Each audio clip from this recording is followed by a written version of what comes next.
നമസ്കാരം. അറിവിന്റെ ലോകത്തിലേക്ക് ഏവർക്കും സ്വാഗതം. ഈ പക്ഷി നിങ്ങൾക്ക് സുപരിചിതയല്ലേ? നമ്മുടെ വീട്ടിലും ചന്തയിലും തൊടികളിലും എല്ലാം കാണുന്ന ഈ പക്ഷി പാസറിഡേ എന്ന കുരുവി കുടുംബത്തിൽ പെട്ട ഇന്ത്യൻ ഹൗസ് സ്പാരോ എന്ന അങ്ങാടി കുരുവിയാണ്. ഇവയുടെ ശാസ്ത്രീയ നാമം പാസർ ഡൊമസ്റ്റിക്സ് ഇൻഡിക്കസ് എന്നാണ്. ഇന്ത്യൻ ഭൂഖണ്ഡത്തിൽ ഉടനീളം കണ്ടുവരുന്ന ഈ പക്ഷി ഇന്ത്യയിലെ നഗരഗ്രാമീണ ഭൂപ്രകൃതികളിൽ സുപരിചിതമായ ഒരു കാഴ്ചയാണ്. ഇറക്കിളി, അരിക്കിളി, അന്നക്കിളി, വീട്ടുകുരുവി എന്നീ പേരുകളിലും ഇവ അറിയപ്പെടാറുണ്ട്. നിങ്ങളുടെ നാട്ടിൽ ഈ പക്ഷികളെ എന്താണ് വിളിക്കുന്നതെന്ന് കമന്റ് ചെയ്യുമല്ലോ. ഇന്ന് നമുക്ക് അങ്ങാടി കുരുവിയെക്കുറിച്ച് കൂടുതൽ മനസ്സിലാക്കാം. യൂറോപ്പ്, ഏഷ്യ, ആഫ്രിക്ക എന്നിവിടങ്ങളിൽ വ്യാപകമായി കണ്ടുവരുന്ന കുരുവിയുടെ ഒരു ഉപജാതിയാണ് അങ്ങാടി കുരുവികൾ. അങ്ങാടി കുരുവി വളരെ ചെറുതാണ്. ഏകദേശം 14 മുതൽ 16 സെന്റിമീറ്റർ വരെ നീളവും ഏകദേശം 24 മുതൽ 39 ഗ്രാം വരെ ഭാരവുമുണ്ട്. ഇവരെ ലിംഗഭേദമനുസരിച്ച് രൂപത്തിൽ വ്യത്യസ്തരാണ്. ആൺകിളികൾക്ക് കൂടുതൽ ആകർഷകമായ തൂവലുകൾ ഉണ്ട്. ഇവർക്ക് സാധാരണയായി ചാരനിറത്തിലുള്ള കിരീടം, കൊക്കിനുതാഴെ മാറിടം വരെ കറുത്ത നിറവും കടും തവിട്ടു നിറമുള്ള കഴുത്ത് എന്നിവയുണ്ട്. അതേസമയം പെൺകിളികൾക്ക് തവിട്ട് നിറത്തിലുള്ളതും ചാരനിറത്തിലുമുള്ള തൂവലുകൾ, കൊക്കിനുതാഴെ മാറിടം വരെ ചാരനിറവും ഉണ്ട്. പ്രായപൂർത്തി ആകാത്ത കുരുവികുഞ്ഞുങ്ങളും പെൺകുരുവികളും ഏകദേശം ഒരുപോലെ ആയിരിക്കും. അങ്ങാടി കുരുവികൾ സാഹചര്യങ്ങൾക്ക് അനുസരിച്ചു ഇണങ്ങി ജീവിക്കാൻ കഴിവുള്ളവയാണ്.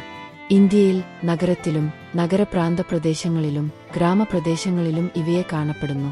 പലപ്പോഴും മനുഷ്യവാസ കേന്ദ്രങ്ങൾക്ക് സമീപം കൂടുണ്ടാക്കുന്ന ഇവർ ഈവുകൾക്ക് താഴെ വിള്ളലുകൾ, തെരുവ് വിളക്കുകൾ, എയർ കണ്ടീഷണറുകൾ തുടങ്ങിയവയിലും മരങ്ങളുടെ പൊള്ളകൾ, പാറവിള്ളലുകൾ എന്നിവയിലും കൂടുകൂട്ടുന്നതായി കാണപ്പെടുന്നു. അങ്ങാടിക്കുരുവികൾ മിശ്രഭുക്കുകൾ ആണ്. അവരുടെ ഭക്ഷണത്തിൽ പ്രധാനമായി വിത്തുകളും ധാന്യങ്ങളും അടങ്ങിയിരിക്കുന്നു. പക്ഷേ അവർ പ്രാണികൾ, പഴങ്ങൾ, ഗാർഹിക അവശിഷ്ടങ്ങൾ എന്നിവയും കഴിക്കാറുണ്ട്. നഗരപ്രദേശങ്ങളിൽ അങ്ങാടിക്കുരുവികൾ റൊട്ടി, നുറുക്കുകൾ, അരി എന്നിവ പോലുള്ള സംസ്കരിച്ച ഭക്ഷണങ്ങൾ കഴിക്കാൻ താൽപ്പര്യം കാണിക്കാറുണ്ട്. ഇവ പലപ്പോഴും പൊതു ഇടങ്ങളിലും ഭക്ഷണസ്ഥാപനങ്ങളുടെ പരിസരത്തും ഭക്ഷണം തേടുന്നു. ഇവയുടെ തീറ്റ സ്വഭാവം ആ പ്രദേശത്തെ ഭക്ഷ്യവിഭവങ്ങളുടെ ലഭ്യതയെ ആശ്രയിച്ചിരിക്കുന്നു. ബ്രീഡിംഗ് സീസണിൽ അവർ തങ്ങളുടെ കുഞ്ഞുങ്ങളെ പോറ്റാനായി പ്രോട്ടീൻ സമ്പുഷ്ടമായ പ്രാണികളെ വളരെയധികം പിടിക്കാറുണ്ട്. പ്രായപൂർത്തിയായ കുരുവികൾ പലപ്പോഴും നിലത്ത് തീറ്റ തേടി വിത്തുകളിലും പ്രാണികളിലും ചാടിക്കുത്തുന്നത് കാണാം. ഇന്ത്യയിലെ അങ്ങാടി കുരുവികളുടെ പ്രജനനകാലം ഓരോരോ പ്രദേശത്തെ ആശ്രയിച്ച് വ്യത്യാസപ്പെടുന്നു. പക്ഷേ ഇത് സാധാരണയായി ഫെബ്രുവരി-ഓഗസ്റ്റ് മാസങ്ങളിലാണ് ഉണ്ടാകുന്നത്. ഈ സമയത്ത് പെൺപക്ഷികളെ ആകർഷിക്കാൻ ആൺപക്ഷികൾ പ്രത്യേക നൃത്തച്ചുവടുകളും മറ്റും കാണിക്കുന്നു. അതിൽ അവരുടെ തൂവലുകൾ വീർപ്പിക്കുക, ഉച്ചത്തിൽ ചിലക്കുക, കൂടുകൂട്ടാൻ സാധ്യതയുള്ള സ്ഥലങ്ങളിൽ ചാട്ടം എന്നിവ ഉൾപ്പെടുന്നു. ഒരു ജോഡി പരസ്പരം ബന്ധം രൂപപ്പെട്ടുകഴിഞ്ഞാൽ അവർ ഒരുമിച്ച് ഒരു കൂടുണ്ടാക്കാൻ തുടങ്ങുന്നു. പുല്ല്, തൂവലുകൾ, കടലാസ്, മറ്റു വസ്തുക്കൾ എന്നിവ ഉപയോഗിച്ച് നിർമ്മിച്ച അയഞ്ഞ രീതിയിലുള്ളതാണ് ഇവയുടെ കൂടുകൾ. മുട്ടകളെയും കുഞ്ഞുങ്ങളെയും വേട്ടക്കാരിൽ നിന്നും കഠിനമായ കാലാവസ്ഥയിൽ നിന്നും സംരക്ഷിക്കുന്നതിനായി സുരക്ഷിതമായ സ്ഥലങ്ങളിലാണ് കൂടുകൾ സ്ഥാപിക്കുന്നത്. പെൺപക്ഷി 3 മുതൽ 5 മുട്ടകൾ വരെ ഇടുന്നു. അവ ഏകദേശം 11 മുതൽ 14 ദിവസം വരെ ആൺപക്ഷിയും പെൺപക്ഷിയും മാറി മാറി അടയിരിക്കുന്നു. മുട്ടകൾ വിരിഞ്ഞാലും മാതാപിതാക്കൾ ചേർന്നാണ് കുഞ്ഞുങ്ങൾക്ക് ഭക്ഷണം നൽകുന്നത്. കുഞ്ഞുങ്ങൾ വിരിഞ്ഞ് 2-3 ആഴ്ചകൾക്കുള്ളിൽ പറക്കാൻ തുടങ്ങുന്നു. പക്ഷേ തുടർന്നും ആഴ്ചകളോളം ഭക്ഷണത്തിനായി മാതാപിതാക്കളെ ആശ്രയിക്കുന്നു. പലപ്പോഴും ഒരു ബ്രീഡിംഗ് സീസണിൽ തന്നെ ഒന്നിലധികം തവണ മുട്ടയിടുകയും കുഞ്ഞുങ്ങളെ വിരിയിക്കുകയും ചെയ്യാറുണ്ട്. അങ്ങാടിക്കുരുവികൾ സാമൂഹ്യജീവികളാണ്. ഇവർ കൂട്ടമായിട്ടാണ് കാണാറുള്ളത്. ബ്രീഡിംഗ് സീസണിൽ ചില പെൺകിളികൾക്ക് ഇണയെ കിട്ടാറില്ല. അവർ മറ്റുള്ള പക്ഷികളെ കൂടുകൂട്ടുന്നതിനും ഇരതേടുന്നതിനും സഹായിക്കാറുണ്ട്.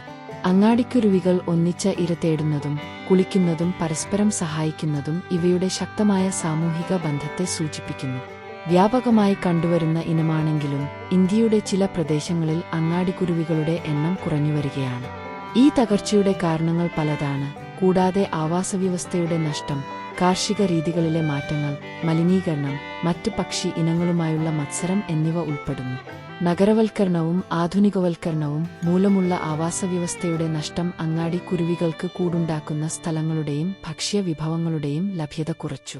കൂടാതെ കൃഷിയിലെ രാസകീടനാശിനികളുടെ ഉപയോഗം കുരുവി കുഞ്ഞുങ്ങൾക്ക് നിർണായകമായ ഭക്ഷണ സ്രോതസ്സായ പ്രാണികളുടെ എണ്ണം കുറയുന്നതിന് കാരണമായി. വായു മലിനീകരണം, ശബ്ദ മലിനീകരണം എന്നിവ അങ്ങാടിക്കുരുവികളുടെ എണ്ണം കുറയുന്നതിന്റെ മറ്റൊരു കാരണമാണ്. കുരുവികളെ സംരക്ഷിക്കാനായി അവയുടെ ദുരവസ്ഥയെക്കുറിച്ച് അവബോധം സൃഷ്ടിക്കുക, കൂടുണ്ടാക്കുന്നതിന് സഹായകമായി പക്ഷിക്കൂടുകൾ സ്ഥാപിക്കുക, കീടനാശിനികളുടെ ഉപയോഗം കുറയ്ക്കുന്നതിന് ജൈവകൃഷി രീതികൾ പ്രോത്സാഹിപ്പിക്കുക എന്നിവ ചെയ്യേണ്ടതാണ്. കുരുവികളുടെ എണ്ണം നിരീക്ഷിക്കുന്നതിനും അവയുടെ ആവാസ വ്യവസ്ഥകൾ സംരക്ഷിക്കുന്നതിനും പുനഃസ്ഥാപിക്കുന്നതിനുമുള്ള നടപടികൾ നടപ്പിലാക്കുന്നതിനും സംരക്ഷണ സംഘടനകളും പക്ഷിനിരീക്ഷകരും ഒരുമിച്ച് പ്രവർത്തിക്കേണ്ടത് അത്യാവശ്യമാണ്. അങ്ങാടി കുരുവിയെക്കുറിച്ചുള്ള വിവരണം നിങ്ങൾക്ക് ഇഷ്ടമായെങ്കിൽ ലൈക്ക് ചെയ്യാനും സബ്സ്ക്രൈബ് ചെയ്യാനും മറക്കല്ലേ. മറ്റൊരു രസകരമായ വിഷയവുമായി വീണ്ടും കാണാം. നന്ദി, നമസ്കാരം.